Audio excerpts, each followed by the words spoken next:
So, what we're going to do now is kind of shift our attention a little bit in terms of another area that there's a lot of passionate people and innovation going on, and that's looking at ways that technology can help answer some of the questions around that families and carers may have about whether someone is safe and what if I'm not there and something happens. And our response sometimes can be to try to limit people to keep them safe. And sometimes technology may give us some other options rather than trying to take things away from people to keep them safe. So I'm going to start off with Holly.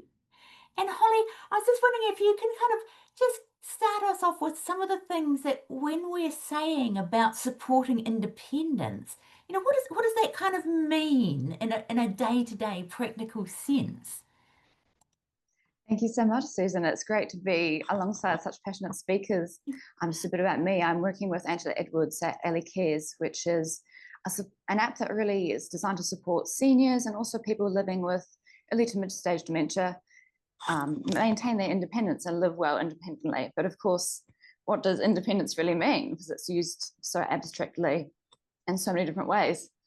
So I guess in many ways, independence, you could say, could be defined in many ways as living in a way that's kind of true to what you want to be and who we are, whilst also knowing that we have those support systems, accessible to us. So we don't have to rely on them every day, perhaps, or, intensively rely on them for every day, every action, every decision, but we know that they're in place and that there are people with an easy reach to help us if things do go wrong, or if we just need that bit of support to continue living as we want to live. So I think also it's important to understand when it comes to people living with dementia that they do face some common challenges for independent living. And these commonly fall into different categories. So the first one, of course, that commonly arises is health challenges. So there might be mobility issues, hearing issues, and also memory is quite a big one that comes up, along with things like distress and feeling a bit agitated. And that's where we find that the sense of routines can really help. So putting those anchors throughout the day that really have those sort of touch points that people can connect to, just really add that peace of mind, both for families and for people living with dementia. So they know that they have that sort of structure to follow, whilst also giving a bit of space and time for those moments where they might want to try a new activity. And as we've mentioned just previously, that having those moments to really make space for joyful activities is important. And for family to visit, even if they haven't necessarily planned ahead, is also something we want to really prioritize, because at the end of the day, those emotional connections are the things we remember forever. Another thing that I'll touch on is that, in essence, safety is quite a challenging issue, because in many ways we come across this situation where families often want to know that their loved one is safe as possible. It gives them peace of mind and reassurance to know that their loved one's being looked after, whereas their loved one themselves, whether they're a senior or someone with dementia, might put more priority on their independence, their right to actually make decisions for themselves and feel that empowerment of having control over their day, deciding what they want to do and how they do it. So it's a common kind of tension, like whose needs do we prioritize here? And often it's something that does change as dementia progresses. So in the early to mid phases, we might, allow people with dementia to really choose and also plan ahead is, really important. Decide how they want to live their life and what that looks like. So building, things like emergency care plans can also really help with for families as well who are, going through that challenging journey.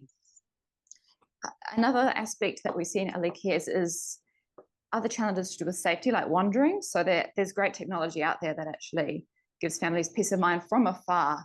If their loved one goes outside a certain boundary, like a certain location around their house, their family can check in with them and make sure that they're not lost, and even check in with them through video or give them a call, or send even a neighbour to go and find them and help them back home.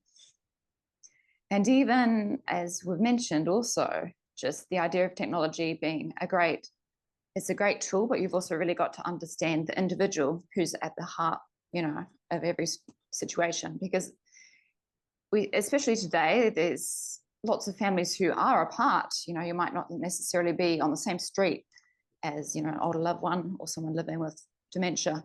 You might be in a different city or a different country, which also brings in the, whole challenge of time zones. So it's looking for ways of technology can really connect you so you can check in from afar, while also giving your loved one that sense of, privacy in many cases, that sense of having control over how they want to live their life. Cool. Thank you so much.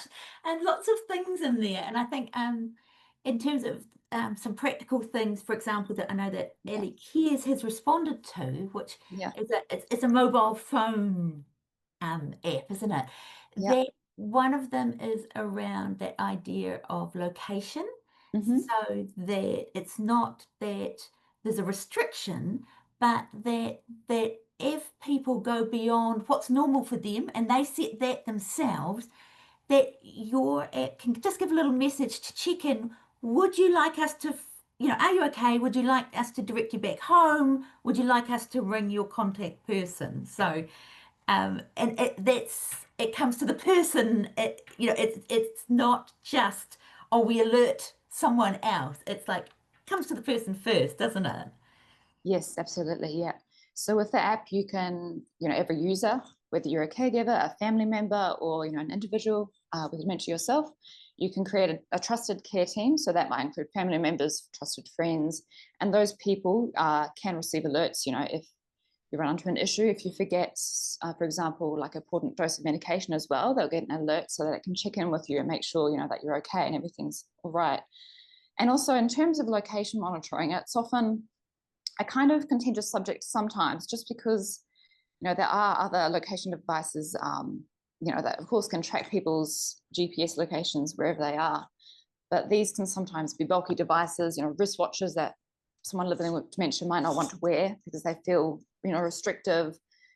It's also that sense of feeling like you're being monitored all the time. It's just, it can be a bit disconcerting for some people.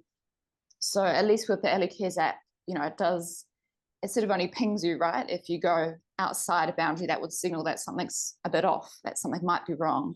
And it gives people those, touch points that they connect in and check everything. Thank you very much, Ellie.